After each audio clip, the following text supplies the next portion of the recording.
Dude, we're going to Mars.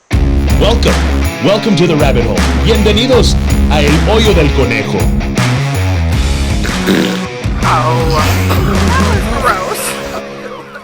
Oh, hey, I didn't see you there. Welcome. Bienvenidos al Hoyo del Conejo. Make sure you smash that like button and make sure you comment where you're watching from right now, guys. We're going to send some quick shout outs real quick as we get the show started. Let's see who comments first. Let's see. A big shout out to my friend, Tony Bill Mahoney. What's up, Tony, out there in Houston, Texas? A big shout out to Fernando out there in Rancho Cucamonga. What's up, Fernando? Also a big shout out to my friend, let's see who we got here. Abel Villanueva, el cagapalo del Facebook. This guy's always on. Super fan. He's a massive all the super time fan. with the memes, dude. bro. The meme dropper, bro. Meme king, dude. So shout out, thank you guys for joining us at El Hoyo del Conejo. If you're a first time guest, El Hoyo del Conejo is where we talk deep, intense subjects and also get into the, I guess, sometimes. Yeah, we do have fun here, so it's not all serious. And of course, I want to send a big shout out to our sponsors, Tehuacan Agua Mineral. But this one is actually just regular water. You can actually have Tehuacan, cool. Just straight up water, like, and it doesn't taste like it's been filtered, like through those. That where you taste water that tastes fake. Have you ever had that? Oh yeah. Yeah, no, it just tastes like straight up what water is. It should be. It's like agua del río, bro. You're talking about the Walmart water or something. Yeah, like that, especially like when they get left out in the sun. Yeah. No, this tastes delicious. I love it. So aside from that, we also have other sponsors. With big shout out to K&N Air Intake, Crayola as well, and some of our other friends, Rio CBD. Some locals. Local Rio CBD. Get better soon, Trevor. Yes, sir. We're pulling for you. Yes, sir. He's I know we really are pulling for you. Yeah. He's not even sick, guys. Weak. Right.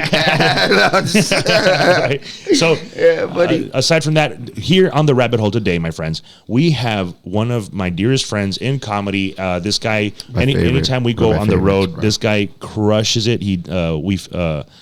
I love him, man, and he's one of the best comedians that is in the country today. And we represent the 956 South Texas. Pluto 956. Superstar Salazar. What's up, Bubba? ¿Qué onda, Mario? ¿Cómo andas? El Hoyo del Conejo.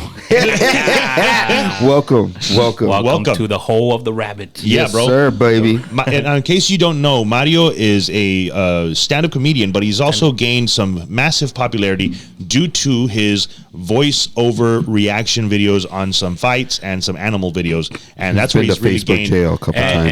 And I'm a animal advocate, ladies.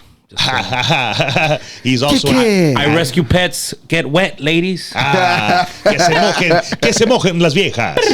That's funny. We had like a French bulldog breeder. Now we have a dog rescuer. Adopt, don't shop. Yes. Oh yeah. How long have you had your dog now, Mario? It was on January 2020. So right before the apocalypse. Right before everything happened, man. So luckily for me, he was there with me during, the times where we were isolated at home. I want to talk about this because this is very important because you're a Marine Corps veteran. All right, devil dogs. And you have you actually have PTSD from the Marines because you were injured. Not even in battle or nothing. You were you were just injured and it messed up your knee out there. I fell off a tank. You fell up off of a giant platform, and then you had PTSD and you do have mental issues, especially during the 2020 lockdowns. When we were being forced to lock down, us as stand-up comedians, we were deemed unessential from one day to the next, and we couldn't even work.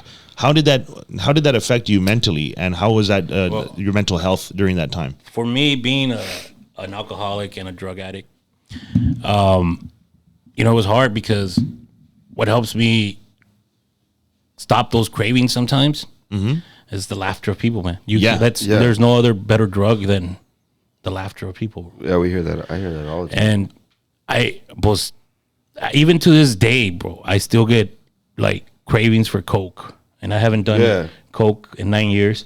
Except that time I did So tell us about that. Yeah. Tell us about it. So your first time ever doing coke was with Frank Shamrock. But check TJ this out. Wants to screw my your monologue. Screw my mental health. Let's talk about the celebrities you done coke with.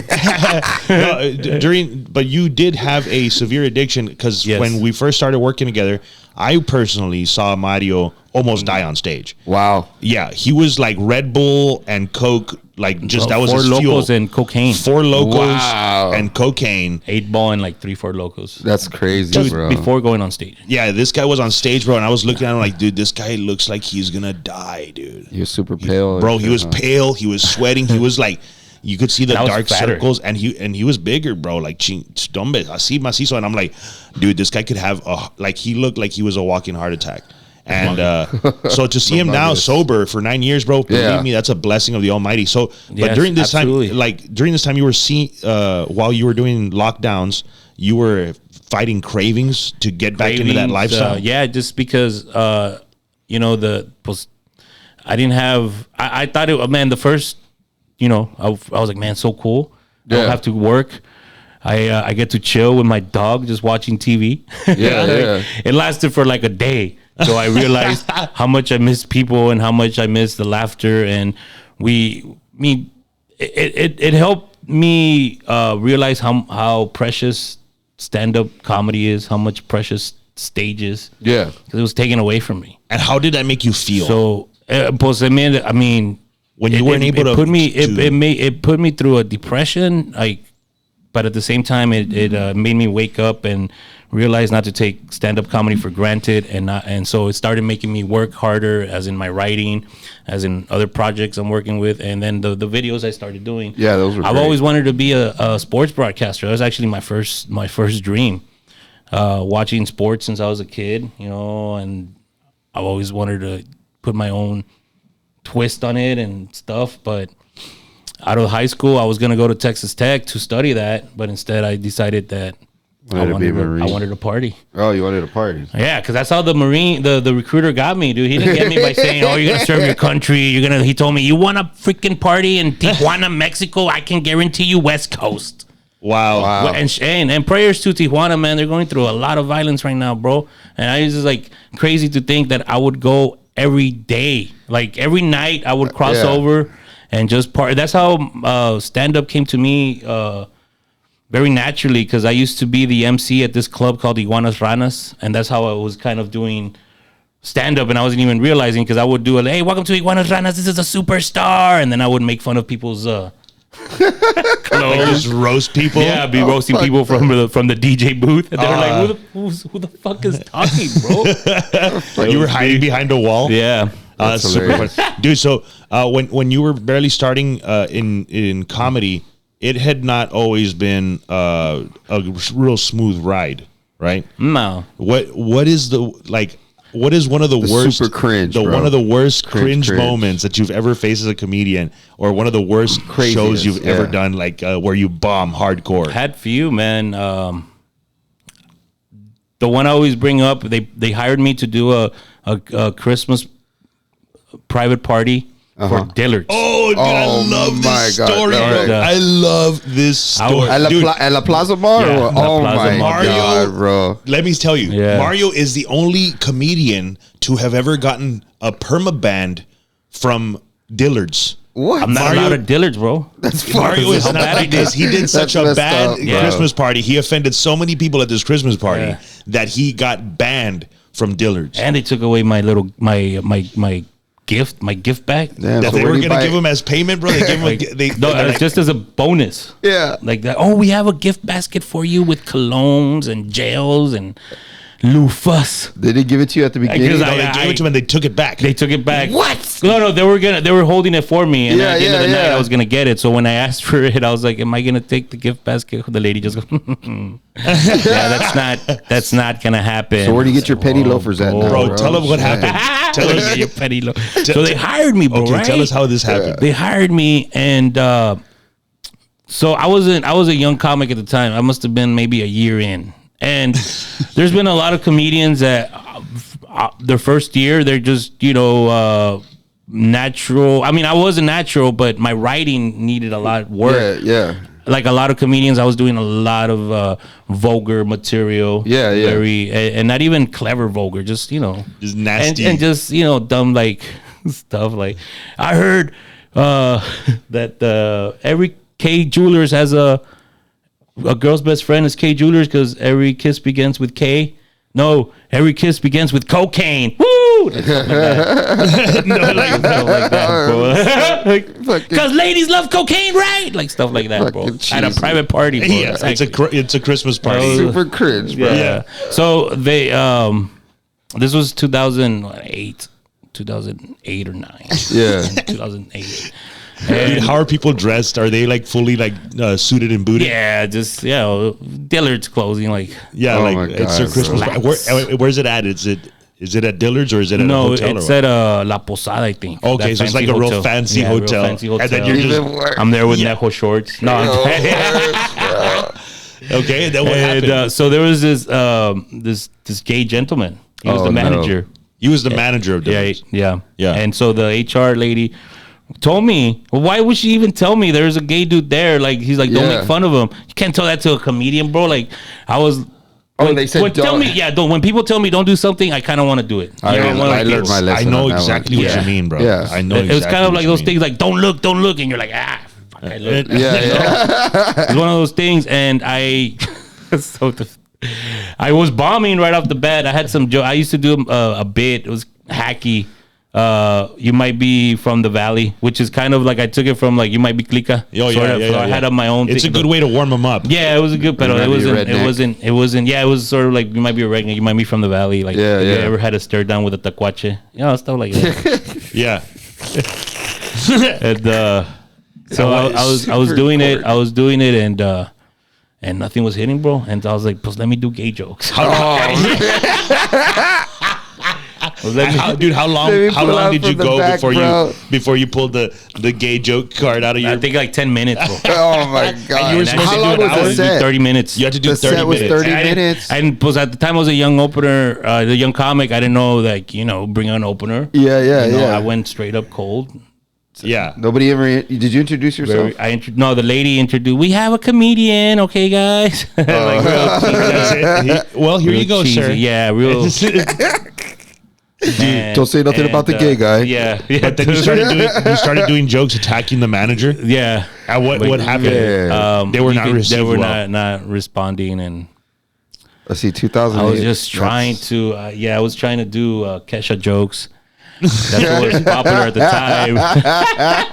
So, dude, how long before you really feel their animosity? Instantly. Maybe like about 25 minutes. Well, about 5 minutes after. No, like 3 jokes after 3 gay jokes. 3 gay jokes After in. that, they're like, okay, yeah, bro, you're trying too hard to shock us, and It wasn't even clever. No, like you were just. I can't even remember what I was saying, bro. And what did they do? And even if I did, I don't want to repeat it because I don't want to get us. Get us. Well, banned. this is YouTube. So YouTube is. So then, what ended up happening after the show? Did they give you a check or something? They did some sort of. The lady apologized. That's messed up. On your behalf? Yes. On your behalf. Wait, the lady apologized for comedy your performance. Yeah, for my performance. And then they had like some sort of award ceremony, and I had to sit there waiting because they were gonna pay me in check. But she went like right up after me, and I was like, "What do I do?" Because I want my gift basket, bro. It was an Aqua Geo cologne in there. Oh yeah, panty dropper, panty babe. dropper, bro. Panty Vamos pa' dropper. Reynosa. Sale pa'l 1040.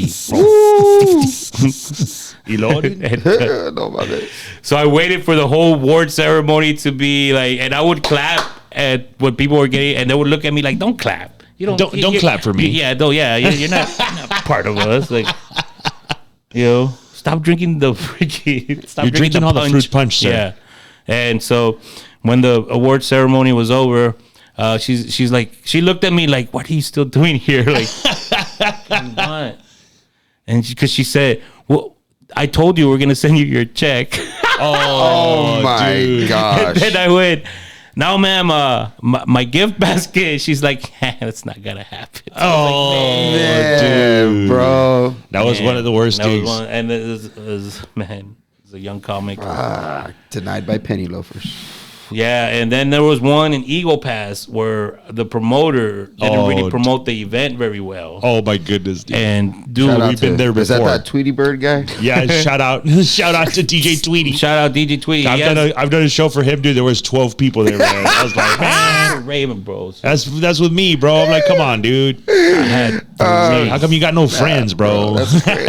Yeah. You look, You didn't bring your Facebook primos ad. out, bro. I had 3 people there, bro. Wow. 3 people. Wow. And that's the hardest part about this comedy game, huh?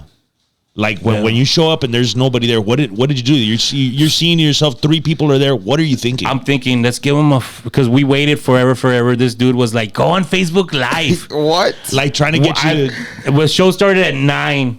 And at 9:15, he wants me to go on Facebook Live. Let's go on Facebook Live so you can get people out here. Wow, dude. Bro, that's messed up. Dude. Like somebody's going to be watching you live. It's like, I voy para allá. And Mario Salazar was here. Oh, my God, bro. And That's funny, bro. So the manager, so there was these 2 cops, off-duty cops, that were acting as security guards. And then there was a manager, the regular manager wasn't there. So the manager that was there, he didn't really know that comedy was supposed to happen. And then at 10 o'clock, all the regulars were going to come in. So we started the show late. And by the time I got on stage, because I had an opener with me, I had Bobby Garza. It was comedic stylings of DJ Tweety, followed by Bobby Garza, and then I was gonna close out the show. Man, right? Slow motion train wreck. Yeah. So these fucking 3 people. So the manager was like, guys, you guys don't have to perform. All right, you guys don't have to perform. I was like, dude, there's 3 people, man. Let me give them a show, bro. Let me give them a show. The cop, one of the off-duty cops, was just he wasn't having it, and he's like, you're trespassing, right? Because Bobby was still on. And he's like, you better not go up because you're trespassing. I was like, dude, my name's on the flyer, bro. How can I be trespassing, bro? He's like, if you go on, I'm going to arrest you. And I was like, for what? For trespassing. They don't want you here. I was like, these people here are here for me. There's nobody else at the bar. But apparently the regulars showed up like at 10:30. So they wanted to, I guess, clear out the stage. Yeah. Clear out the riffraff. You better not go on stage. Wow. So they brought me up, bro. The first thing I did was shed it on the cop for like 10 minutes, bro.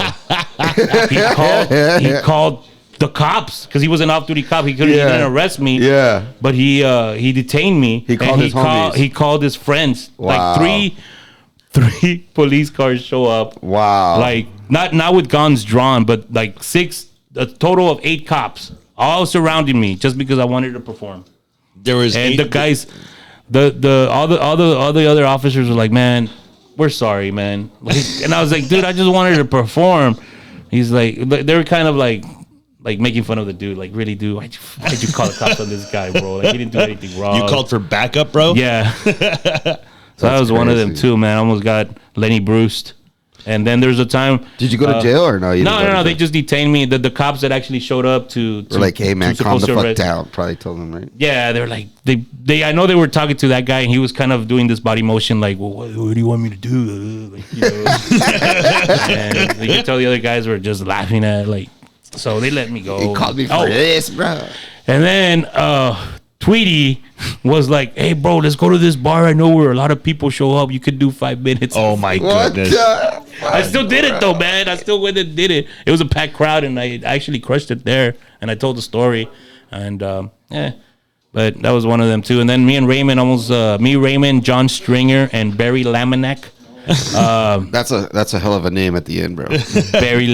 We almost threw down with some America hooligans. America hooligans. Yeah. Soccer players. Football del Mexicano. Yeah, bro. Dude, so we were in Houston, right? In a real hardcore neighborhood. Imagine the Las Milpas of Houston. Oh, wow. Okay. Mm-hmm. And we're doing a show there, and Mario, they had just finished watching a soccer match. Super gay. Yeah. Shout out Ponchi Herrera. Yeah, shout out to Ponchi for Pride Month. Anyway, so we were there watching, and they apparently lost, and then Mario starts making fun of them because they're soccer fans. Yeah, you don't. And then all of a sudden, bro, these guys took it super seriously, and they wanted to beat Mario up. Oh wow. And dude, these guys are like aggressively wanting to get in his face, dude. And I was about to get on stage. Yeah. And I'm over here like backing up, like, what is this, dude? And and I thought they were like joking with him. Yeah. But then I'm like, oh no, it changed like lickety split, bro. Like from one moment I'm like thinking they're joking. I was like, oh no, this is going down. Yo estoy acá agarrando una mic stand, bro. I'm about to swing this thing like a freaking medieval mace.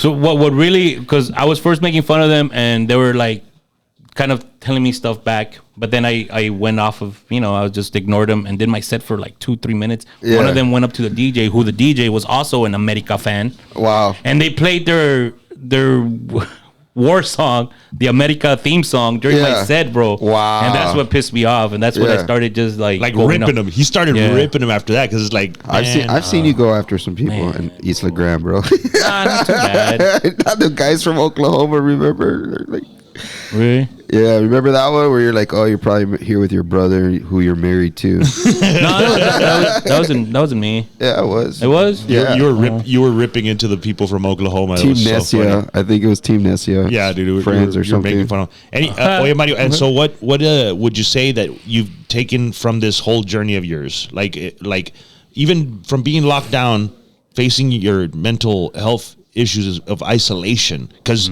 dude, during the lockdowns, I'm going to tell you this right now. You were hardcore scared of the virus. I was, bro. And you were scared of even coming in contact with anybody. You didn't want to touch anybody. Like, you could tell that you were really affected by the virus and what they were reporting on and stuff, So media knocked me got you down, dude, for real. No, I would go over there and I would be like, I would go hang out and he's just like, nah, dude, like, here, I rolled you your own CBD blunt here, so we don't have to share. And I'm just like, what? Like, oh, okay, more for me type thing. But like, there was times where you wouldn't even like where he would order food to be delivered. Yeah. And he's just like, he would tell the guy through the window, just leave it there at the door and I'll get it.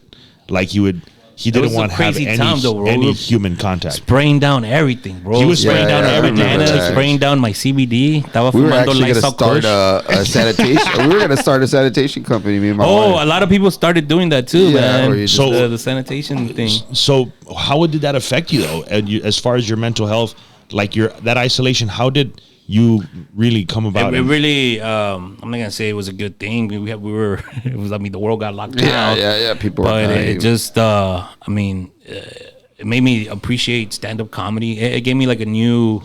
When people start hitting that, I've been doing comedy for about 14 years, man, and a lot of people hit that plateau where they don't find it fun no more, bro. And I can have fun. So it gave me I can't even say the word. I'm too reinvigorated me to just love stand up and Harvard graduate again. See how excited I am to do the shows Thursday when you guys tell me to come out. Well, that's because of shout out to Isla Grande, baby. Yeah, sold out every night, baby. Yeah, guys, sold out. For me being already a veteran comic to still get excited about performing every week and performing in general, man. It just it made me realize how much I love stand up, how much I love my peers, how much I love for sure the audience.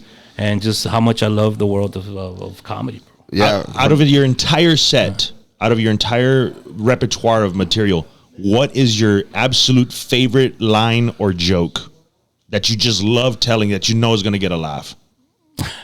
When it's not even like a conventional joke, but it's when I introduce my shirt. Oh, you're pitching your merchandise. My merch, I say, be the person your dog thinks you are. And all the ladies go, aww. And I go, mojas. Yeah. And then Raven gave me a tag. Bro, from the outside looking in, he always freaking crushes it, bro. Dude, he's every time, bro. He's an animal on stage, bro. Stage crusher. You're like one of the comics that I can see like 20 times. And it's every time it's funny. And every time it's still funny. He's always adding tags. He's always improvising. His energy riffing. is always like. And that's the thing with getting invigorated, bro. Like it just made me dude, like the stage just. I was doing some shows with in San Francisco, and there's this gentleman who won like the San Francisco comedy competition, and all the gentlemen. Yeah. And he was just telling me like, man, your enthusiasm is just like very contagious because like. He's like over there, they just go like, man, they just do their clock in, clock out, sort of thing. And they man, you could feel that they don't have that passion, man. Like, I don't know, man. It's just I love it, man. I fell in love with it again. I fall in love with it every day. Just now creating my own content on reels and stuff like that. It's just it's cool. What's one of the oddest things, and I'm hoping to lead you into your Screech story with this, but like, what's the oddest things that you have come across throughout your comedy career? Like the random situations you're like, man, I can't believe I'm doing this, and that my comedy got me here to this point, and I'm now doing AKA cocaine with Screech. Like, this is just weird stories, bro. Just the people we get to meet, and just we hung out with shout out to Nancy. That's what I was gonna say. That's why I always get excited to go to the shows. We got to hang out with Baby Bash. Oh yeah, Raymond, his dad. Oh, nice. His dad. We were watching this boxing match, and we scored some awesome tickets, bro. Dude, we got a ringside seats to watch Lomachenko fight for like $100 from a scalper outside of the venue. No way. Yeah, dude. And I was like, sold, but you got to take me to the gate, like, and make sure that I get in. Yeah. And he's like, okay, and he just like. He gives the lady the 4 ticket, and it's like for these guys, and it's like, okay, come on in. And I'm just like, all right. And they started leading us through where all the ESPN analysts are, and all the back area where the red carpet and it was nuts, bro. That's crazy, bro. I was sitting next to Freddie Roach, Jose Aldo. Wow. I ran into Michael Buffer, and then these guys were sitting across the other side of the ring. And they were sitting next to Baby Bash, and who's TJ Dillashaw. TJ Dillashaw, the MMA fighter and stuff. It was nuts, bro. Behind us were some MMA goons. Some and they were like just being loud, and Raymond's dad almost got us into a fight with them, bro. Wow. They were being loud, and Raymond's dad was like, "You don't understand, Mario. The sanctity of the sport. They can't be loud during a boxing match." My dad was being all that's extra. it, man. I'm gonna tell him something, Mario. And I was like, that's the wrong sport. It should have been I'm about to get my choked out, bro. By these MMA That's goons. golf. That's golf where you can't talk. Dude, and so afterwards, we ran into Baby Bash, who had worked with our buddy Rob Jenkins before. Yeah. And he's like, hey, what's up, man? And we took a sweet picture, and he's just like, you guys want to come back to my hotel room and we'll just like smoke out? And like, yeah, that sounds awesome. You're not going to say no to Baby Bash. Yeah, so he just Sugar. Yeah, dude. Yeah, how'd you get so fly, baby? We know how he got so fly. We know exactly how he got so fly. King Louis the 13th. Yeah, exactly. That's his straight, isn't it? Bro. Yeah. With glass-tipped cigarette, looking joint with glass tips. That's before glass tip was a thing. Yeah, it was like super ahead of its time. I was like, whoa, this is exclusive stuff. And dude, bien a toda madre, bro. Bien con madre, bro. And then he's like, let's smoke in the hotel room. But we all went to this is a fancy hotel room. We went to the bathroom. Yeah, we smoked in his bathroom like freaking teenagers, bro. Yeah. That's hilarious. Like, man, silly, dude. I was expecting a bunch of hoes to be with me in the restroom. Not a bunch of dudes. It's a bunch of dudes, a fat dude, a hairy guy. What the fuck happened to my career? Like, and a magician. Your dad making all the weed disappear. Man. Yeah. No, my dad would make all the hard drugs disappear. The weed was like, all right, thanks. Oh, he never took it to sell some. Yeah, he did that too. So but now every he now can and get then, some real drugs. all the hard stuff that hit some good. That's funny, bro. And then Mario, tell us the time that we were performing at Paradise, where we had to like work with Screech, bro, so we could put a wrap on this episode of our El Hoyo del Conejo. The yo-yo. We brought Screech down the first time. It was during WrestleMania. I remember Was that Sunday. another Tweety Bird production? Raymond, no, it was this was ours. Like down there in nice. Paradise, bro. And Raymond brought Screech down from Corpus, bro.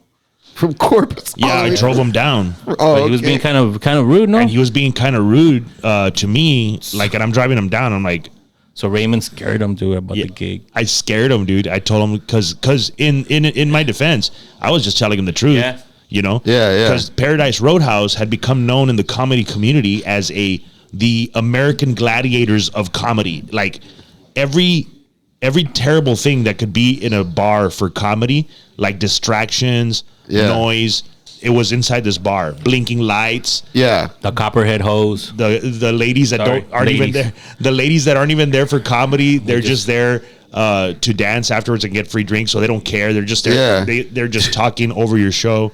They got cartel members. They got Bandidos motorcycle gang. Wow. And you got the local Vayuco cholos. Yeah. And that's your audience. And then you just have to make them laugh. the regular Westlaco drunk. And then the average Westlaco drunkards. Westlaco Donna drunk.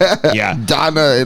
Mercedes Westlaco Donna. Wow. All the riffraff that those that those cities have to offer, we're all in that place. And I'm telling them that this is real. Like they don't care if you're not good, they're gonna eat you alive. Yeah. If you're not good there and you don't hold their presence, they're gonna eat you alive. And he's all like, "Oh, really?"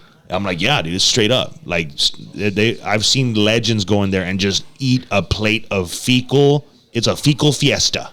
That they just eat it.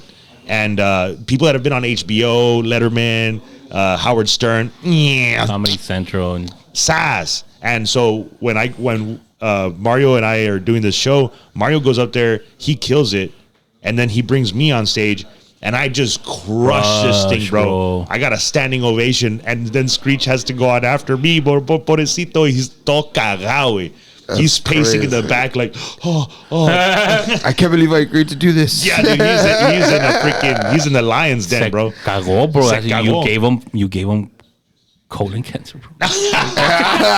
Killed Screech. It wasn't me, dude. R.I.P. to Screech. No, so then, like, is that the time that? No, that wasn't. So at that time, I had maybe like 6 months. I was just straight out of rehab. Maybe I had like 3 months out of rehab. So I had a total of like 9 months of sobriety, right? So I remember everybody. Screech was like, "Hey, man," and it's, like the end of the show, was. He had to follow Raymond, so he needed some passive, bro. I understand. He's looking for passive, right? And all I said was, "Hey, Screech, get a passive." All these dudes, bro, that would never give me coke, just out of nowhere. Hey, come now, hey. And I'm like, what the heck, bro? What happened to me when I wanted passive, bro? You weren't on Saved by the Bell. There was probably you weren't next to Kelly Kapowski, right bro. There. Yeah, that's why. So about 4 years after that, 5 years after that, I bring him to McAllen again at Cine El Rey. Yeah. So this time, ya tenía 6-7 years sobriety. So I was kind of confident in my. When he asked me to get him some, I scored some for him. Pues para que estuviera bien la paz, para que estuviera. Puros cama. Sí, just I didn't want to kill Screech, so I took a bump for him. Yeah. Make sure it was good. Make sure quality it was good. Control. Yeah, no quality control. No fentanyl in here, baby. This was before fentanyl, bro. I think about that now, bro. Can you imagine? You could have killed Screech here, bro. Yeah, man, that would have sucked, bro. Oye, Mario, so what happened? I took a bump, and I was like, "Yeah, it's good, bro." And then, I gave it to him, and we did the shows, and he lived happily ever after. Happily ever after for about 3 years, and he died of colon cancer. Then he died of the butt. Oh yeah, guys! Rest in peace, Screech, man. Make sure you guys drop that like and comment on there, man. Make sure you drop a lot of laughter emojis. So where can they follow you, bro? Yeah. They at Superstar Comedy for most of the Instagram, Snap, Twitter, Facebook, and then if they want to book you for a show, TikTok, Mario Superstar Salazar. You want to book me for a show? Just email me or get a hold of me. Through the things or at Superstar Comedy. At Superstar Comedy, very easy. Or just put Mario Salazar on social media, and I'll be one of the first ones to pop up. Sweet. Guys, that's Mario Superstar Salazar. That is another episode. And before we go, I just want to say, may the Lord bless you guys for watching this. And if you watched it all the way to the end, make sure you put watch till the end. Yeah. I was in the comments. I was on Instagram Live, and people stayed tuned in for the whole thing, man. So thank you guys for. That's awesome, dude. That's Make sure you comment watch till the end, all the way, because those people that comment watch till the end, those mean extra special. They have an extra special place in our hearts. The people that watch all the way through, man. So God bless you guys. May the Lord keep you, and may He shine His face upon you, and may the blood of His Son Jesus Christ cover your homes. Always. I los guachamos. God bless. God bless you guys. And, I'll be back, man, because we still have so many stories to talk about, bro. For sure. It's just scratching the surface. We'll see you next time, guys. El Hoyo del Conejo. Yeah.